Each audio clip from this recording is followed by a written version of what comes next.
It's not a game, it's a rich thing.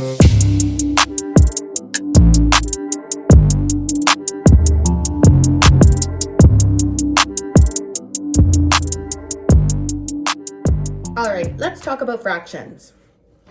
When you think about fractions, you're thinking of a part of a whole. The numerator in the fraction and the denominator in the fraction are separated by a line. The denominator of the fraction represents how many equal parts the whole is divided into. So let's say we are using an eighth. So if we split this whole up into 8 equal parts, the denominator is 8. But if I tell you that you are only getting 3 of those 8 parts, that means that the numerator is how many of the 8 you are getting, or how many of the 8 are being represented. So that would be 3. So fractions are a part of a whole. So let's take a look at another fraction relationship.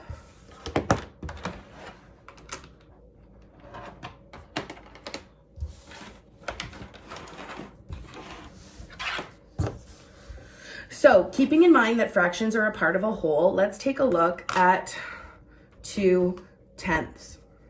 So when I say 2/10, I'm talking about if I break this whole into 10 equal parts and I just want to focus on 2 of them. But 2/10 can also be equal to another value. So if I'm looking at 2/10, I can also see that the exact same size of 2/10 is 1/5. That's called an equivalent fraction. They're exactly the same size parts of the whole, but this number is split into fifths across the whole, and these numbers are split into tenths across the whole. Let's take a look at some more equivalent fractions. So I'm looking for fractions that are equal to 1/2. If I take 2/5, we can see that that's not equal to 1/2. However,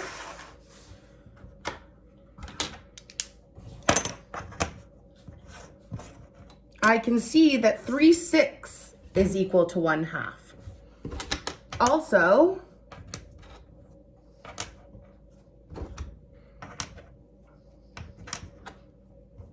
6/12 is equal to 1/2.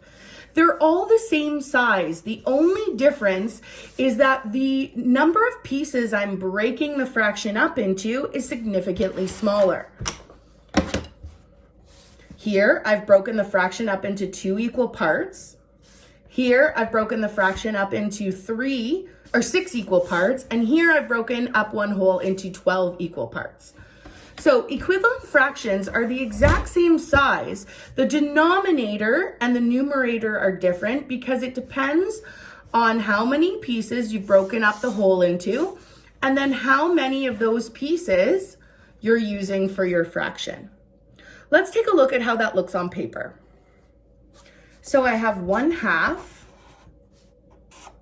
is exactly the same as 3/6 is exactly the same as 6/12. What do you notice is changing when it comes to our halves? So if you take a look at 1/2, you'll see that the numerator is half of the denominator. When you take a look at 3/6, you'll see that the numerator is half of the denominator. And when you take a look at 6/12, you'll see that the numerator is half of the denominator. So any number that we create that is half of the denominator is going to be equal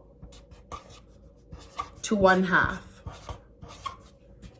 Let's try this with a different example. So let's take a look at 2/3. That means we've broken the whole number up into thirds, and we're looking at 2 of them. So in order to find a fraction that is equivalent or equal to 2/3, you could of course use your fraction strips. and find something that's of equal value. But of course, we want to try to work towards finding that without using our models. So if you take a look at 2/3 and 4/6, what do you know about the relationship, or what do you see that's happening both to the numerator and to the denominator? Well, of course, you'll notice that I'm multiplying by 2 on the numerator, and I'm multiplying by 2 on the denominator as well. What if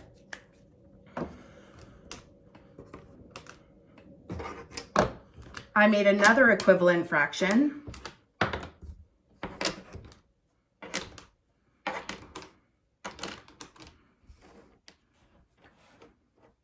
I see, of course, that they're the same size as 2/3, but I've broken the fraction up into smaller pieces. So I see that it takes 8/12. That is exactly the same as well. What do you see that's happening between the numerators and the denominators? Well, I'm multiplying by 2 again.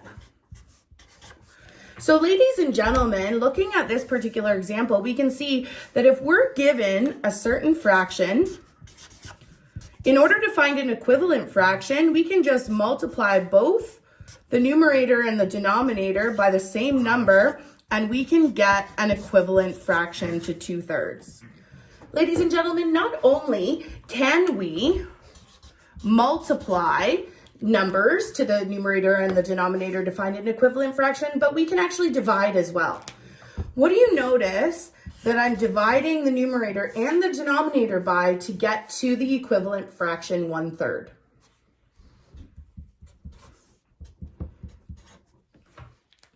If I divide 20 by 10, I get 2. If I divide 30 by 10, I get 3. And of course, we know from our previous example that these are equivalent fractions. We call this simplifying or reducing. So you can find an equivalent fraction by multiplying or dividing. You just have to remember that whatever you do to the numerator, you need to do to the denominator to keep the fractions equal or equivalent. So we use the old adage, whatever you do to the top, you must do to the bottom for an equivalent fraction.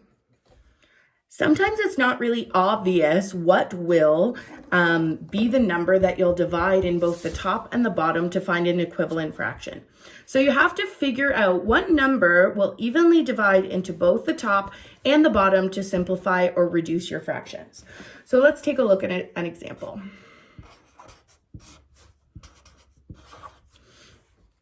So sometimes it's not quite obvious, but using your divisibility rules from earlier in the year, you know that anything with an even number at the end will have 2 that divides into it evenly. So we could try that.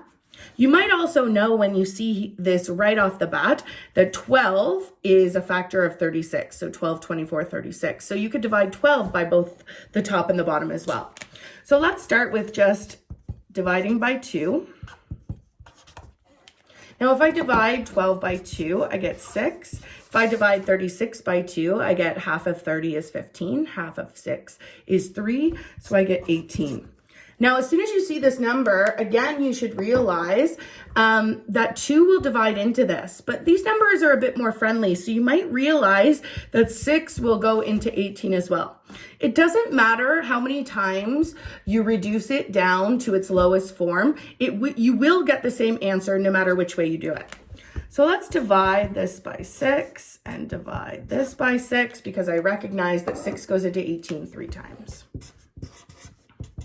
So we can see that by reducing using our divisibility rules, we can get it down to its simplest form. We want fractions down to their simplest forms because they're much easier to work with like this versus like this.